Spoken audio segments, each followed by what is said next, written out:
Hello everyone. तो आज से हम स्टार्ट करने जा रहे हैं एसी सर्किट्स। तो एसी सर्किट्स काफ़ी इम्पोर्टेंट टॉपिक है और जो एग्ज़ाम में इसका वेटेज है वो लगभग मान लीजिए आप 20% के आसपास वेटेज है इसका। इसके अलावा जितने भी कोर्सेज हैं जैसे कि मशीन है, पावर सिस्टम है, उसमें भी अगर एसी सर्किट्स के बेसिक्स आपके अच्छे हैं तो आप वहाँ पर भी जो कॉन्सेप्चुअली जो है बहुत अच्छा कर पाएंगे अगर आपके एसी सर्किट्स के बेसिक्स अच्छे हैं। ठीक है, तो इस कोर्स में बेसिकली हम पढ़ेंगे एवरेज वैल्यू कैसे फाइंड आउट करते हैं, आरएमएस कैसे फाइंड आउट करते हैं, इसके बाद RL circuit, RC circuit, parallel RLC circuit, series RL circuit, resonance, इन सब टॉपिक्स को हम कवर करते हुए चलेंगे। ठीक है, तो अगर हम बात करें तो सबसे पहले हम डिफाइन करते हैं कि डीसी क्या है और एसी क्या है और उसके बाद हम आएंगे एवरेज वैल्यू के कॉन्सेप्ट पे। ठीक है, तो अगर हम बात करें डायरेक्ट करंट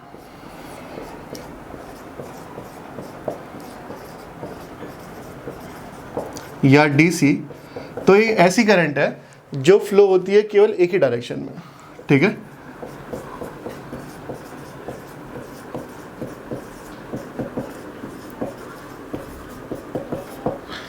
तो जो डायरेक्ट करंट है वो केवल एक ही डायरेक्शन में फ्लो होती है। अगर हम बात करें एसी की, अल्टरनेटिंग करंट की, तो अल्टरनेटिंग करंट की जो डायरेक्शन है वो कंटिन्यूसली चेंज होती है। ठीक है, तो कहने का मतलब है कि पीरियोडिकली रिवर्सेस इट्स डायरेक्शन। ठीक है, तो जो डायरेक्ट करंट है वो केवल एक ही डायरेक्शन में फ्लो होती है, जबकि अगर हम बात करें मतलब ये है यूनिडायरेक्शनल करंट,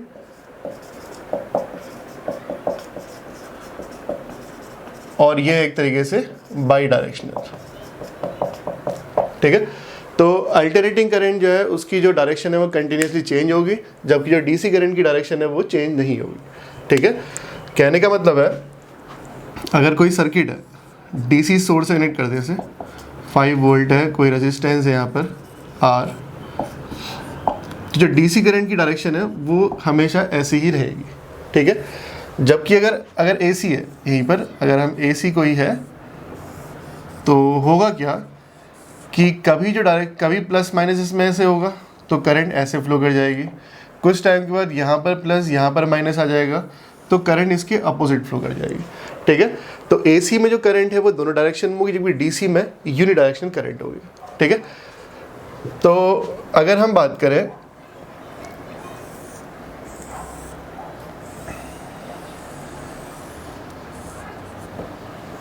अगर ऐसी है कोई वेव फॉर्म, ठीक है, तो हमें बताना है कि एसी है डीसी है, तो ये यहाँ पर प्लस है यहाँ पर माइनस है। कहने का मतलब है कि करंट की डायरेक्शन है वो पहले पॉजिटिव है और फिर नेगेटिव है। इसका मतलब जो करंट है वो डायरेक्शन चेंज हो रही है, इसका मतलब ये जो होगा ये क्या होगा, एसी होगा। ठीक है, अगर हम डीसी की बात करें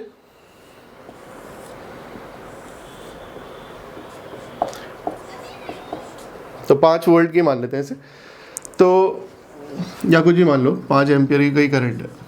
ठीक है, तो इसकी जो डायरेक्शन है वो हमेशा पॉजिटिव ही है।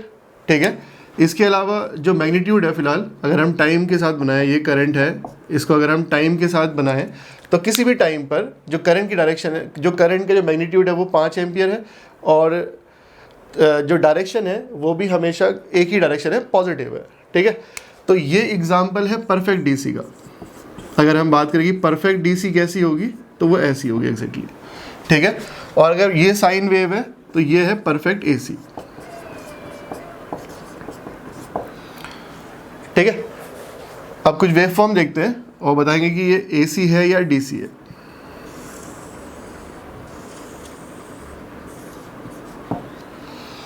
ये है एक वेव फॉर्म। तो अगर हम देखें तो यहाँ पे जो करंट है वो भी पॉजिटिव है, यहाँ पर भी पॉजिटिव है, तो कंटिन्यूसली पॉजिटिव है, इसकी जो डायरेक्शन है वो चेंज नहीं हो रही है। इसका मतलब ये कैसी हो गई, डीसी। ठीक है, भले ये परफेक्ट डीसी नहीं है लेकिन ये डीसी तो है, तो इसमें कुछ एसी कंपोनेंट भी है, रिपल्स हैं इसमें। ठीक है, इसमें मतलब रिपल्स हैं या इन्हीं को बोलते हैं हम एसी कंपोनेंट, लेकिन है ये डीसी।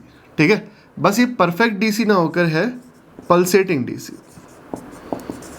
ठीक है, पल्सेटिंग डीसी का मतलब हुआ कि इसमें कुछ एसी कंपोनेंट भी है, लेकिन है ये डीसी ही, क्योंकि अगर हम देखें तो ये फुल वेव रेक्टिफायर का आउटपुट है और रेक्टिफायर का जो आउटपुट है वो कैसा होता है, डीसी। ठीक है, एक और वेव फॉर्म देखते हैं।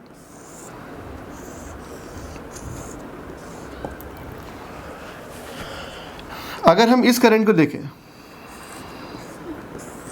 तो ये पॉजिटिव है, फिर नेगेटिव है, फिर पॉजिटिव है, फिर नेगेटिव है। तो किसका एग्जाम्पल हो गया है, एसी का। ठीक है, तो परफेक्ट एसी तो ये है। वैसे अगर हम देखें कि परफेक्ट एसी कौन सी है, ये है, लेकिन ये है हमारी स्क्वायर वेव,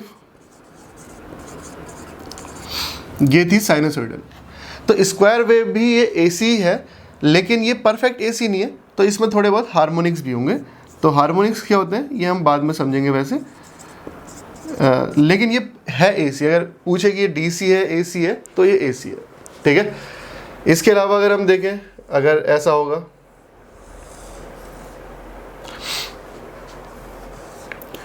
तो यहाँ पर भी जो करंट है वो कभी पॉजिटिव है, कभी नेगेटिव है, कभी पॉजिटिव है और फिर नेगेटिव है, ट्रायंगुलर वेव है। तो ये भी कैसी हो गई, एसी हो गई। ठीक है, अगर यही इस तरीके से होती तो यहाँ ये पॉजिटिव रहती है हमेशा, तो ये कैसी आएगी, डीसी। ठीक है, अगर हम इस वेव फॉर्म की बात करें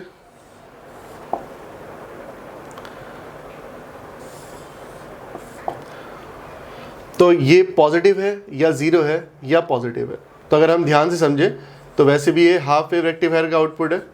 ठीक है, और क्योंकि डायरेक्शन है वो या तो पॉजिटिव है या जीरो है, तो ये भी कैसी होगी, डीसी ही होगी। ठीक है, तो अगर हम देखें अगर डायरेक्शन चेंज हो रही है तो एसी होगी, अगर डायरेक्शन चेंज नहीं हो रही है तो डीसी होगी। वो बात अलग है कि परफेक्ट डीसी की बात करें तो इसका जो मैग्नीट्यूड है वो कांस्टेंट रहेगा टाइम के साथ, लेकिन जो हमारी जो डीसी परफेक्ट नहीं है उनका जो मैग्नीट्यूड है वो वेरी करते रहेगा। एसी के केस में जो डायरेक्शन है वो कंटिन्यूसली चेंज होगी। परफेक्ट एसी हम साइन को बोलते हैं, और ये वाली जो वेव फॉर्म है ये भी क्या है, हमारी एसी है। ठीक है, तो अगर हम समझें तो डीसी क्या है, जो यूनिडायरेक्शनल करंट है, मतलब जिसकी डायरेक्शन चेंज नहीं होगी, और एसी क्या है, जिसकी जो डायरेक्शन है वो टाइम के साथ क्या होती है, पीरियडिकली चेंज होती है, मतलब कभी प्लस कभी माइनस, कभी प्लस कभी माइनस। तो ये कुछ वेव फॉर्म थी जिसमें हमने बताया कि कौन सी डीसी है और कौन सी एसी है। ठीक है, तो अब हम बढ़ते हैं नेक्स्ट टॉपिक की तरफ और पढ़ेंगे एवरेज वैल्यू के बारे में। तो है क्या, अब यहाँ पे देखिए कि ये जो डीसी, अगर हम बात करें इस वेव फॉर्म की जो फुल वेव रेक्टिफायर का आउटपुट है, तो जैसे मैंने कहा कि ये है तो डीसी, लेकिन इसमें कुछ एसी कंपोनेंट भी है। ठीक है, तो अगर हमें ये जानना है कि इस वेव फॉर्म में जो डीसी कंपोनेंट है, केवल डीसी कंपोनेंट है, तो इसमें डीसी भी और एसी भी, लेकिन अगर हमें जानना है कि इसमें जो डीसी कंपोनेंट है वो केवल कितना है, तो फिर अगर हमें इस चीज़ को फाइंड आउट करना है तो हम चले जाएंगे एवरेज वैल्यू की तरफ। ठीक है, तो किसी भी वेव फॉर्म की अगर हमें देखना है कि किसी भी वेव फॉर्म में जो डीसी कंपोनेंट है वो कितना है, तो उसे निकालने के लिए हम यूज़ करते हैं एवरेज वैल्यू का। तो अब बढ़ते हैं नेक्स्ट टॉपिक की तरफ, एवरेज वैल्यू।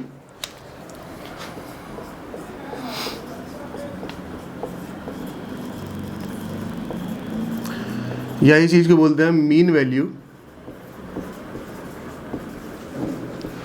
या बोलते हैं इसे डीसी वैल्यू।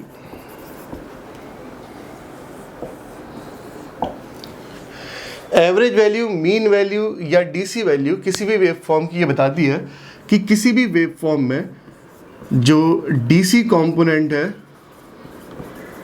उसका मैग्नीट्यूड कितना है, केवल डीसी कंपोनेंट। ठीक है, जैसे मैंने कहा कि उसमें एसी भी और डीसी भी है, लेकिन अगर हमें केवल ये जानना है कि उसमें डीसी कंपोनेंट कितना है तो हम यूज़ करेंगे एवरेज वैल्यू का। तो काफ़ी इंपॉर्टेंट टॉपिक है। तो ये जो टॉपिक है ये हमारा मेजरमेंट को भी कवर करता है। इसके अलावा एनालॉग में भी इससे जो है, अगर जब रेक्टिफायर क्वेश्चन आते हैं वहाँ पर भी आता है, पावर इलेक्ट्रॉनिक्स में भी आता है, इसके अलावा नेटवर्क में भी आता है। ठीक है, तो आप मान के चल सकते हो कि एवरेज वैल्यू का जो एक क्वेश्चन है वो एग्जाम में आपको दिख सकता है। ठीक है, तो थोड़ा समझते हैं इसे। तो जैसे मैंने कहा कि एवरेज वैल्यू निकालने का मतलब होगा कि इसी वेव फॉर्म में जो डीसी कंपोनेंट है उसका मैग्नीट्यूड कितना है। ठीक है, अब एवरेज निकालते कैसे हैं। मान लो आपके पास कुछ नंबर है 1 2 3, 4, 5। ठीक है, आपसे कहा कि इन नंबर्स का जो एवरेज है वो कितना है। तो आप क्या करते हैं वैसे एवरेज निकालने के लिए, इन सभी नंबर्स को ऐड कर देंगे आप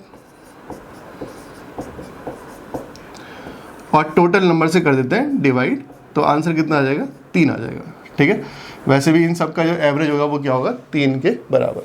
तो एवरेज निकालने के लिए हम क्या करते हैं कि जिनका भी हमें एवरेज निकालना होता है उनको हम ऐड कर देते हैं और टोटल नंबर से कर देते हैं डिवाइड। ये होता है एवरेज क्या, मीन का मतलब। अब ये तो क्या है कि डिस्क्रीट फॉर्म में कुछ पॉइंट है। अगर फंक्शन इस तरीके से ना होकर कंटिन्यूस फंक्शन हुआ और हमें अब निकालने की जो एवरेज वैल्यू है वो क्या होगी, तो अब क्या है कि इस फंक्शन की जो वैल्यू है वो हर पॉइंट पर अलग अलग है। यहाँ पर अलग है, इस पॉइंट पर अलग है, इस पॉइंट पर अलग है, हर पॉइंट पे जो वैल्यू है वो अलग है। तो एवरेज निकालने के लिए हमें इन सबको ऐड करना होगा एक तरीके से। ठीक है, हमें या इसको भी ऐड करना होगा, इसको भी ऐड करना होगा, इन सभी पॉइंट्स को ऐड करते हुए चलेंगे हम और लास्ट में डिवाइड कर देंगे कि हमने कहाँ तक इसे ऐड किया है। तो मान लेते हैं कि हमने इसे टी तक का हमने ऐड करना है, ऐसे कि हमें निकालना है कि जो फंक्शन की जो एवरेज वैल्यू है वो यहाँ से लेकर यहाँ तक कितनी है। ठीक है, तो मान लेते हैं कि एफ टी कोई फंक्शन है और टाइम के साथ इसका ग्राफ प्लॉट किया है और हमें बताना है कि इसकी एवरेज क्या होगी। तो जब हम हर पॉइंट पर इस सिग्नल को ऐड करेंगे तो जब हम हर पॉइंट पर ऐड करेंगे तो निकल जाता है इसका एरिया। ठीक है, तो एडिशन करने का मतलब हुआ एरिया निकालना। मतलब अगर हम हर पॉइंट को ऐड करते हुए चले तो इस फंक्शन एफ टी का इसके अंडर का एरिया आ जाएगा इससे। ठीक है, कहने का मतलब जो एवरेज होगा अगर कंटिन्यूस फंक्शन है इस तरीके से, तो जो फॉर्मूला होगा वो होगा एरिया अपॉन कहाँ तक ऐड किया है इसे, टी तक, तो आ गया एरिया अपॉन टाइम पीरियड, या टाइम लिख देते हैं फिलहाल। ठीक है, जैसा कि मैंने कहा कि अगर हमने क्या किया था, यहाँ पर हमने इन सब नंबर को ऐड किया और टोटल नंबर से डिवाइड कर दिया। यहाँ भी ऐसे किया, सबको ऐड किया तो एरिया आ गया और जहाँ तक ऐड किया उससे डिवाइड कर दिया। ठीक है, तो जब भी जो है पीरियोडिक फंक्शन होगा तो यहाँ पर टाइम पीरियड आ जाएगा। तो फिलहाल यहाँ पर टी तक किया है तो ये आ गया। ठीक है, तो पीरियोडिक के लिए आ जाएगा ये एरिया अपॉन टाइम पीरियड।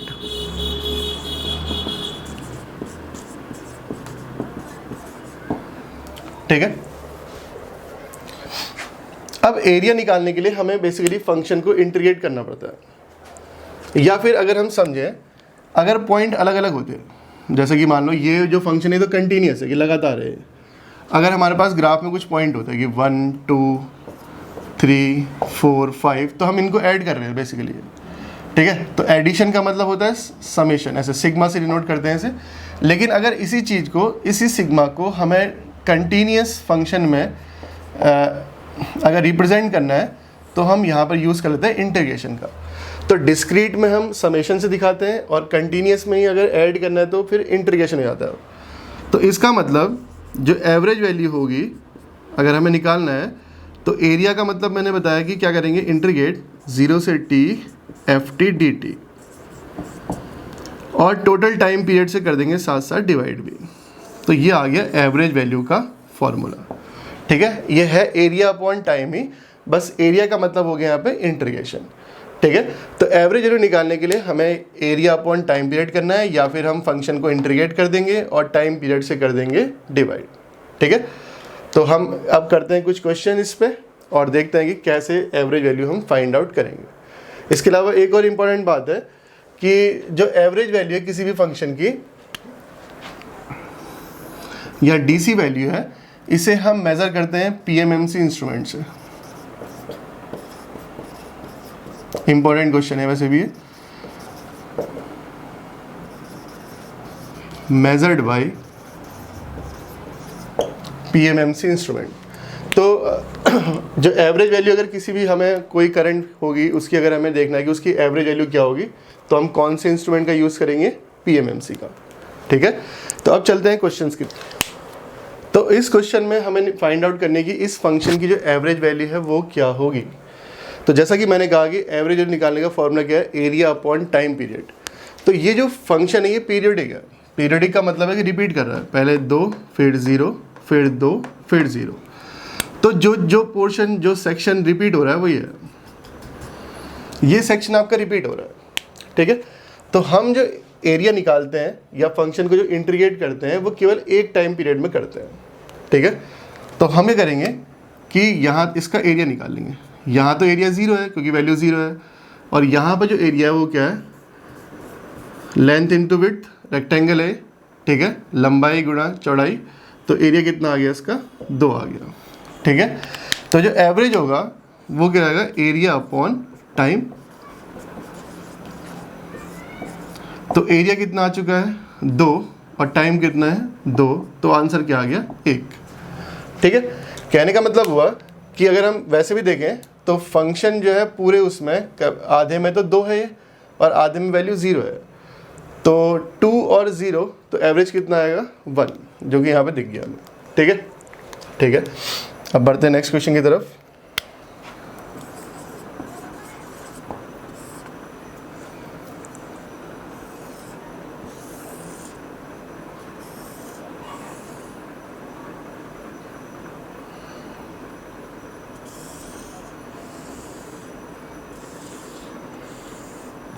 तो अगली वेव फॉर्म है ऐसी, यह है 10, यह है 1, यह है 2, 3, 4। हाँ, बताना है कि इस फंक्शन की जो एवरेज वैल्यू है वो क्या होगी। तो क्या करेंगे, जैसे मैंने कहा कि फॉर्मूला क्या है, एरिया अपॉन टाइम पीरियड, ठीक है। तो सबसे पहले हमें टाइम पीरियड आइडेंटिफाई करना होगा। तो हमें ये देखना होगा कि जो सेक्शन रिपीट कर रहा है वो कौन सा है। तो जो सेक्शन रिपीट कर रहा है वो ये है, ठीक है, यही ट्रायंगल रिपीट कर रहा है। तो इसका मतलब जो टाइम पीरियड होगा, पहले तो हमें देखना है कि टाइम पीरियड कितना होगा इसका, तो कितना होगा 2, ठीक है। तो एवरेज का फॉर्मूला क्या है, एरिया अपॉन टाइम, ठीक है। तो ये जो ट्रायंगल है इसका एरिया हमें निकालना है, ठीक है। तो जो ट्रायंगल का एरिया है उसका फॉर्मूला होता है 1/2 बेस इंटू हाइट, ठीक है। तो जो बेस है वो 2 है इसका, ठीक है, और जो हाइट है इसकी वो 10 है। तो एरिया कितना आ गया 10 आ गया, ठीक है। लेकिन हमें एरिया निकालना है, हमें निकालना है एवरेज। तो एवरेज क्या आएगा, एरिया अपॉन टाइम।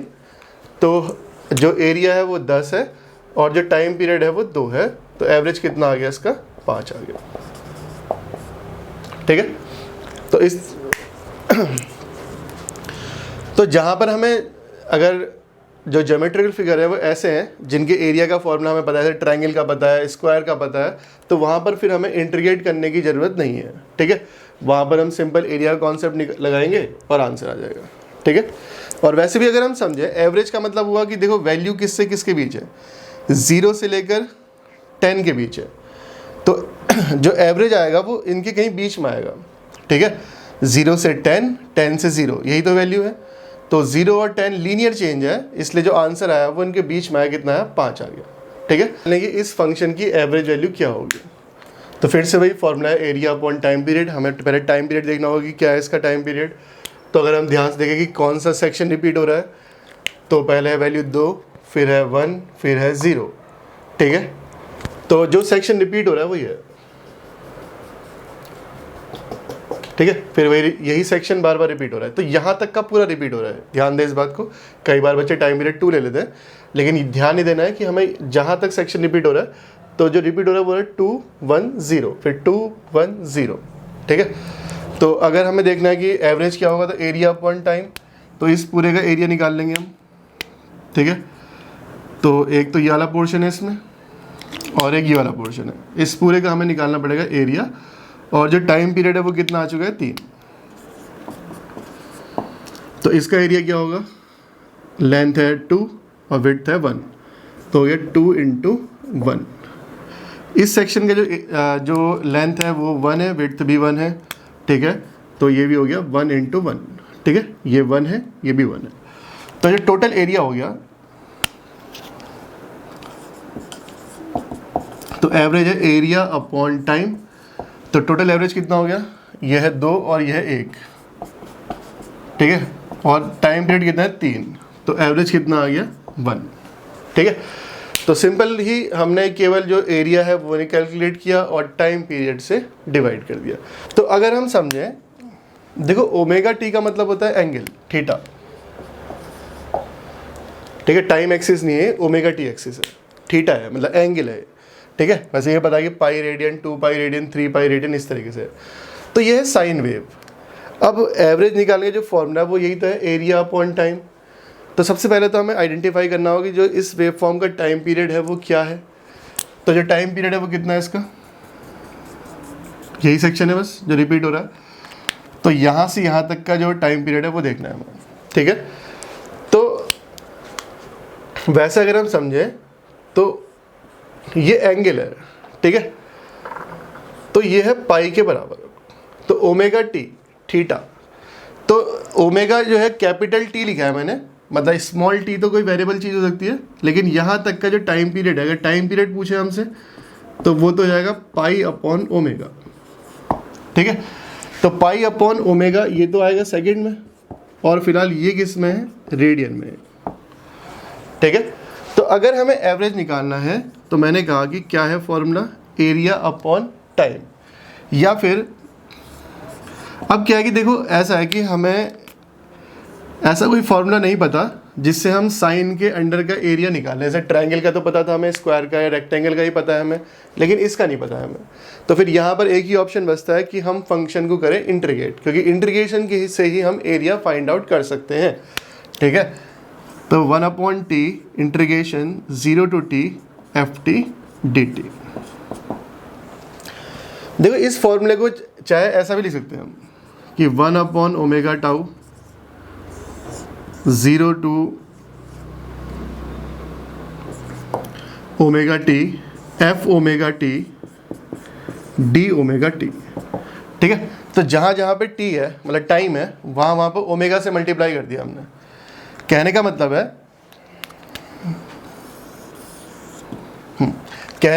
है कि हमने जो टाइम है उसे एंगल की फॉर्म में रिप्रेजेंट कर लिया, ठीक है, ताकि, तो कहने का मतलब है अब हमें करना है इसे इंटीग्रेट, ठीक है। तो ये आ जाएगा 1/पाई इंटीग्रेशन 0 to पाई। अब जो फंक्शन है इसकी मैक्सिमम वैल्यू है Vm, तो आ जाएगा Vm sine omega t d omega t, ठीक है। इंटीग्रेट किया हमने 0 से pi, sine omega t d omega t. तो हमें इंटीग्रेशन आना चाहिए साइन का, तो साइन का जो इंटीग्रेशन होता है वो होता है Vm बाहर ले लेंगे, तो साइन का इंटीग्रेशन रहेगा माइनस का कॉस 0/पाई, ठीक है। ध्यान देंगे हम ओमेगा थीटा के रेस्पेक्ट में कर रहे हैं, डी थीटा। अगर टी के रेस्पेक्ट में करते तो फिर ओमेगा नीचे आ जाता, ठीक है। तो ये आ जाएगा Vm/पाई, माइनस बाहर ले लेते हैं और लिमिट पुट कर देते हैं। तो upper limit minus lower limit cos pi minus cos 0। तो कॉस 180 होता है माइनस का 1 और कॉस 0 होता है 1। तो ये आ जाएगा माइनस Vm/पाई, कॉस पाई हो गया माइनस का 1, कॉस 0 हो गया 1, ठीक है। तो ये निकल के आ गया -1 हो जाएगा माइनस का 2, तो और माइनस बाहर से है तो ये आ जाएगा प्लस 2Vm/पाई, ठीक है। तो अगर फुल वेव रेक्टिफायर इंपॉर्टेंट भी है, वैसे भी है तो याद भी होना चाहिए। तो अगर हम बात करें फुल वेव रेक्टिफायर की, तो फुल वेव रेक्टिफायर जिसकी maximum value, full wave rectifier का जो आउटपुट है अगर उसकी मैक्सिमम वैल्यू Vm है तो एवरेज क्या होगी 2Vm/पाई के बराबर, ठीक है। और ये काफ़ी इंपॉर्टेंट क्वेश्चन है, मतलब कि डायरेक्टली याद होनी चाहिए वैल्यू में, ठीक है। एग्जाम में हम इंटीग्रेट नहीं करेंगे, वैल्यू याद रहे तो ज़्यादा बेटर है, ठीक है। तो 2Vm/पाई आ जाएगी इसकी एवरेज वैल्यू, ठीक। इसका मतलब हुआ, देखो अगर हम 2Vm/पाई को सॉल्व करेंगे 1/पाई के लिए रखेंगे तो ये आ जाएगा 0.636 Vm, ठीक है। तो जो एवरेज वैल्यू है इसकी या तो वो 2Vm/पाई या फिर 0.636 Vm, तो वो कहीं यहाँ पर होगी, ठीक है। Vm से थोड़ी सी कम, क्योंकि जो एवरेज है वो हमेशा मिनिमम वैल्यू से मैक्सिमम वैल्यू के बीच में होगा, तो मैक्सिमम वैल्यू तो वी एम है और मिनिमम क्या है 0, तो एवरेज कहीं इनके बीच में लाई करेगा। ठीक है, तो जैसा कि मैंने कहा था कि इस वेव फॉर्म में ये है तो डीसी, लेकिन इसमें कुछ डीसी कंपोनेंट भी है और कुछ एसी भी है, लेकिन सिर्फ डीसी कितना है, तो कितना है वो 2Vm/π के बराबर। ठीक है, अब चलते हैं नेक्स्ट क्वेश्चन की तरफ। फिर 0 हुआ, तो हमें देखना है कि इस फंक्शन की जो एवरेज वैल्यू है वो क्या होगी। तो सबसे पहले देखेंगे इसका टाइम पीरियड कितना है। तो पहले है साइन वेव, फिर है 0, फिर साइन वेव, फिर 0। तो जो सेक्शन रिपीट हो रहा है वो ये है कि साइन 0 साइन 0, तो इसका जो टाइम पीरियड है वो पाई नहीं है, वो कितना है 2π के बराबर। ठीक है, तो कहने का मतलब है कि जो टाइम पीरियड हो गया वो हो गया 2π के बराबर। ठीक है, अब करना क्या है हमें एवरेज निकालने के लिए, 1/, पूरा टाइम पीरियड कितना है 1/2π, इंटीग्रेट करना है इसे 0 से लेकर 2π तक ही। ठीक है, फॉर्मूला यही है कि 1/t integration 0 to t ft dt, या मैंने कहा था कि टाइम की जगह पर angle 2π Vm sin ωt dωt plus, देखिए जो फंक्शन है वो 0 से पाई तक तो साइन का है, और फिर पाई से 2π जो फंक्शन की वैल्यू है वो 0 है। ठीक है, तो इंटीग्रेट तो हमें पूरे टाइम पीरियड में ही करना पड़ेगा 1/2π, लेकिन जो है 0 से पाई तो फंक्शन साइन का है और पाई से 2π क्या है वैल्यू 0, तो ऐसे लिख देंगे इसे 1/2π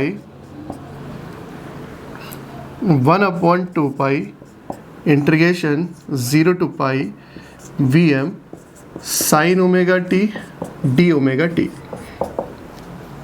ठीक है, तो अगर हम देखें कि जो हमने पिछला इंटीग्रेशन किया था उसमें यहाँ पर 1/π था, बाकी सेम ही था। ठीक है, तो कैसे इंटीग्रेट करना है वो हमने पिछले क्वेश्चन में सीख लिया था। ठीक है, तो मैं बार बार इंटीग्रेट नहीं करता हूँ इसे। तो पिछले और इसमें अंतर केवल इतना है कि वहाँ पर 1/π था, यहाँ पर 1/2π है, तो डिवाइडेड जो यहाँ पर क्या है कि 2 एक्स्ट्रा है, तो वहाँ पर 2Vm/π आया था, सेम तरीके से इंटीग्रेट करेंगे तो यहाँ पर आ जाएगा Vm/π। ठीक है, वहाँ 2Vm/π था, तो यहाँ ये 2 एक्स्ट्रा है, तो 2 से 2 कैंसिल हो जाएगा, तो आ गया Vm/π, या फिर 1/π होता है 0.318 Vm। ठीक है, तो एग्जाम में जो है दोनों ही तरीके से आता है, Vm/π की फॉर्म में भी और 1/π की वाली याद होनी चाहिए हमें, तो हो गया 0.318। ठीक है,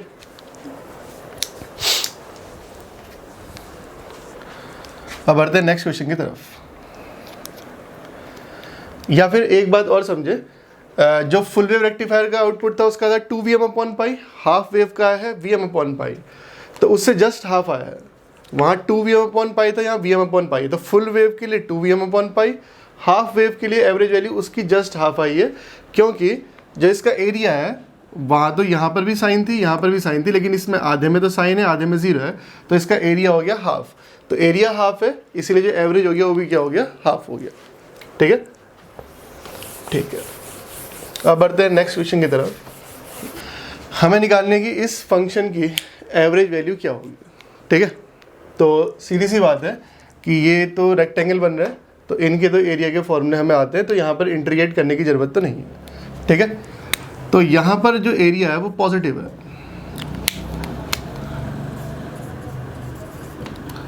लेकिन इस साइड जो एरिया है या जो वैल्यूज़ हैं वो कैसी है, नेगेटिव है।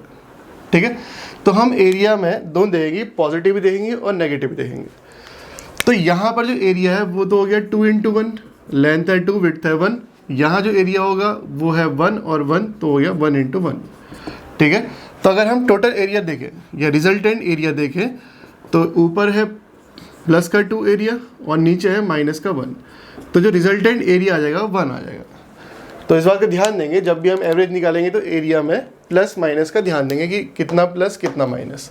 ठीक है, तो जो टाइम पीरियड है वो है इसका 2, टाइम पीरियड कितना है इसका 2, क्योंकि जो सेक्शन रिपीट हो रहा है वो यही हो रहा है कि पहले प्लस का 2, फिर माइनस का 1, फिर प्लस का 2, माइनस का 1, तो यहाँ तक पूरा है टाइम पीरियड। तो एवरेज आ जाएगा इसका एरिया/टाइम, तो आ गया एरिया है 1, टाइम है 2, तो आ गया 0.5। ठीक है, तो वैसे भी देखें कि वैल्यू तो 2 है या माइनस की 1 है, तो एरिया जो एवरेज आएगा वो कितना आ गया 0.5 के बराबर। ठीक है, देखना है कि ये जो साइनसोइडल कोई अगर फंक्शन है तो उसकी जो एवरेज वैल्यू है वो क्या होगी। तो अगर हम ध्यान से समझें तो यहाँ पर जो एरिया है वो तो पॉजिटिव होगा और यहाँ पर जो एरिया है वो कैसा होगा, नेगेटिव। जितना पॉजिटिव है उतना ही नेगेटिव है, तो जो रिजल्टेंट एरिया आ जाएगा वो क्या आ जाएगा, 0, क्योंकि जो पॉजिटिव एरिया और नेगेटिव एरिया आपस में बराबर हैं, तो जो रिजल्टेंट एरिया आएगा वो क्या आएगा, 0। और एवरेज क्या होता है, एरिया अपॉन टाइम। तो अगर एरिया 0 है तो एवरेज भी कितना आएगा, 0। जरा मतलब समझते हैं पहले इसका। देखो क्या मतलब हुआ कि जो साइन वेव है ये कैसी है, क्या चीज़ है, एसी, परफेक्ट एसी बोलते हैं इसे और भी। तो ये एसी है, इसका मतलब जो इसमें डीसी कंपोनेंट होगा, क्योंकि जो डीसी वैल्यू होगी या डीसी कंपोनेंट होगा वो कितना होगा, 0, क्योंकि ये जो वेव है कैसी है, एसी है। तो अगर हम इसे पीएमएमसी इंस्ट्रूमेंट से मेज़र करेंगे, आगे हम पढ़ेंगे मेजरमेंट में, तो जो वो रीडिंग दिखाएगा वो क्या दिखाएगा, 0 के बराबर, क्योंकि जितना पॉजिटिव है उतना ही नेगेटिव है, तो एवरेज क्या आएगा, 0। लॉजिकली देखें एसी है, इसका मतलब जो डीसी कंपोनेंट होगा वो क्या होगा, इसमें 0 होगा। ठीक है, अब क्या है कि अगर 0 ऑप्शन में नहीं है, कई बार आता है कि 0 ऑप्शन में नहीं होगा, अगर 0 ऑप्शन में है तो हम 0 ही आंसर मार्क करेंगे। तो ये जो एवरेज निकाला है हमने, फुल साइकिल के लिए निकाला है, और बाय डिफ़ॉल्ट हम फुल साइकिल के लिए निकालते हैं, एक पूरी साइकिल में कितना होगा पूरी में। लेकिन अगर 0 ऑप्शन में होगा तो 0 ही मार्क करेंगे, अगर 0 ऑप्शन में नहीं है तो फिर हमें मार्क करना पड़ता है, हम निकालेंगे हाफ साइकिल के लिए। तो इसका मतलब जो उसने एवरेज निकाला होगा वो हाफ साइकिल के लिए निकाला होगा। तो हाफ साइकिल का मतलब कि केवल हम इतने का निकाल लेंगे बस, जो पॉजिटिव पोर्शन होगा। ठीक है, तो तो आ जाएगा 1/π integration 0 to π Vm sin omega t d omega t. ठीक है, और इसका क्या आएगा आंसर, ये हम इस इंटीग्रेशन को पहले भी सॉल्व कर चुके हैं हम, तो ये आ जाएगा 2Vm/π के बराबर। लेकिन ये किसके लिए आया है, हाफ साइकिल के लिए। तो अगर 0 ऑप्शन में नहीं होगा तो फिर हम हाफ साइकिल का एवरेज निकाल के मार्क कर देंगे। अगर 0 ऑप्शन में है, सही आंसर 0 ये इसका। अगर 0 ऑप्शन में नहीं है तो फिर हाफ साइकिल के लिए मार्क कर लेंगे। ठीक है, तो कई बार जो सिमेट्रिकल वेव फॉर्म है, देखो जैसे ये पॉजिटिव में है वैसे ही नेगेटिव में है, तो इस वेव फॉर्म में सिमेट्री है। ठीक है, और ही बोलते हैं more specifically half wave symmetry है इसमें, क्योंकि जितना पॉजिटिव ऊपर है उतना ही नेगेटिव है, सेम है, मिरर इमेज है एक दूसरे की। तो जो हमेशा अगर मिरर इमेज होगा तो जो एवरेज आएगा वो क्या आएगा, 0 के ही बराबर आएगा। मैं फिर से कह रहा हूँ, अगर 0 ऑप्शन में हुआ तो 0 ही मार्क करेंगे, अगर 0 ऑप्शन में नहीं हुआ तो हाफ साइकिल के लिए कैलकुलेट कर लेंगे, तो जो आंसर आएगा वो क्या आएगा, 2Vm/π। ठीक है, ठीक है, तो लॉजिकली भी सही है कि एसी है, तो एसी में जो डीसी कंपोनेंट होता है वो क्या होता है, 0, क्योंकि डीसी नहीं होगी, एसी है ये। ठीक है, ठीक है, नेक्स्ट क्वेश्चन की तरफ चलते हैं।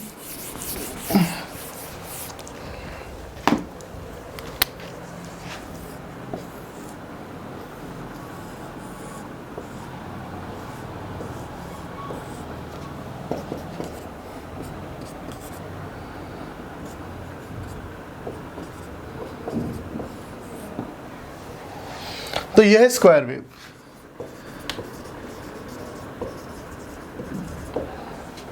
ठीक है, इसमें Vm लिख लेते हैं, यहाँ पे एक ही बात है। तो इस स्क्वायर वेव की अगर हमें एवरेज वैल्यू निकालनी है कि क्या होगी वो, तो स्क्वायर वेव की जो एवरेज है, तो ध्यान देंगे ये है पॉजिटिव एरिया और ये क्या है, नेगेटिव एरिया। तो पॉजिटिव एरिया क्या होगा, Vm/1, नेगेटिव एरिया भी क्या होगा, -Vm/1। तो जितना पॉजिटिव है उतना ही नेगेटिव है, तो एरिया क्या आ जाएगा, 0। तो अगर एरिया 0 है तो एवरेज भी क्या होगा, 0।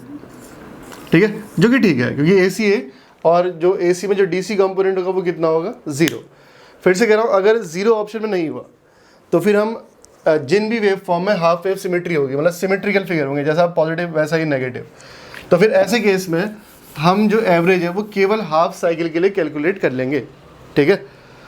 तो अगर जीरो ऑप्शन में है तो जीरो ही मार्क करेंगे। तो हाफ साइकिल के लिए जो होगा वो हमें पता है कि इतना एरिया और इतना टाइम, तो केवल इतने पोर्शन का हम एवरेज निकाल लेंगे, ठीक है। तो रहेगा Vm इंटू 1/1, ठीक है। एरिया है Vm इंटू 1 और जो हाफ साइकिल निकाले तो यहाँ तक कि टाइम हो कितना है 1 के बराबर, तो उस केस में आ जाएगा Vm के ही बराबर, ठीक है।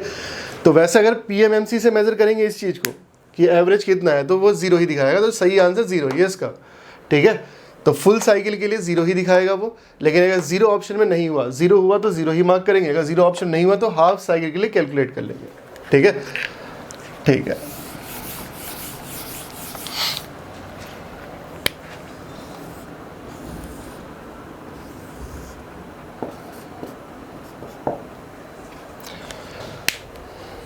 अब कोई फंक्शन है ऐसा, इसकी निकालनी है हमें कि इसकी एवरेज वैल्यू या डीसी वैल्यू क्या होगी।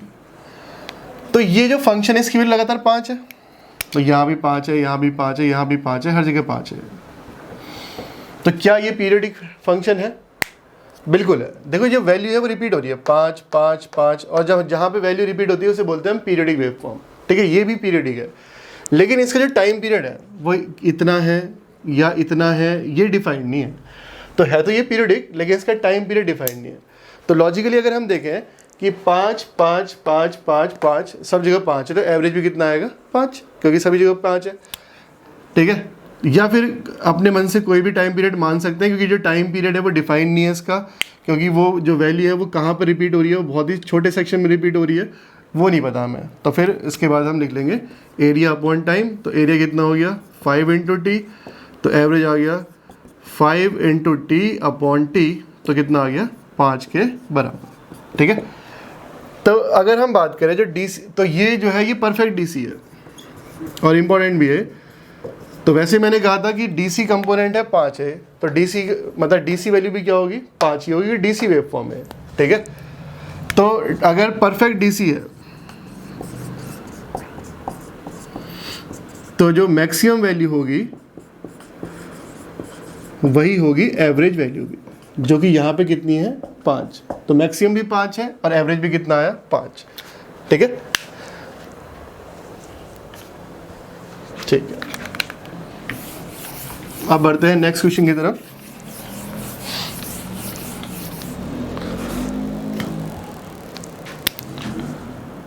अब बात करते हैं पहले कुछ इंपॉर्टेंट पॉइंट्स की।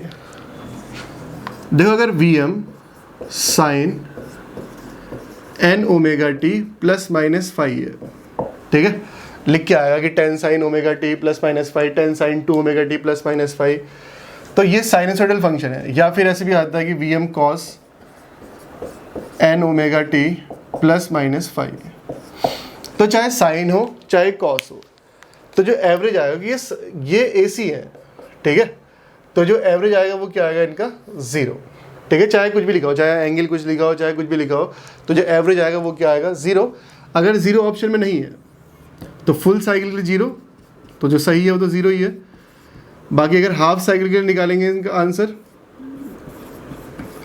तो वो आ जाएगा 2Vm अपॉन पाई। तो चाहे यहाँ पे फ्रीक्वेंसी कुछ भी लिखी हो, चाहे यहाँ पे एंगल कुछ भी हो, हमें केवल देखना है मैक्सिमम वैल्यू।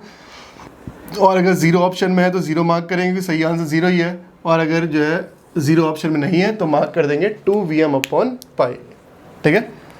एक क्वेश्चन देखते हैं इस पर। मान लो एक करंट है और ये काफ़ी इंपॉर्टेंट है 3 + 2 साइन ओमेगा टी, ठीक है। तो इसकी जो एवरेज वैल्यू होगी वो क्या होगी 0, क्योंकि ये क्या है AC।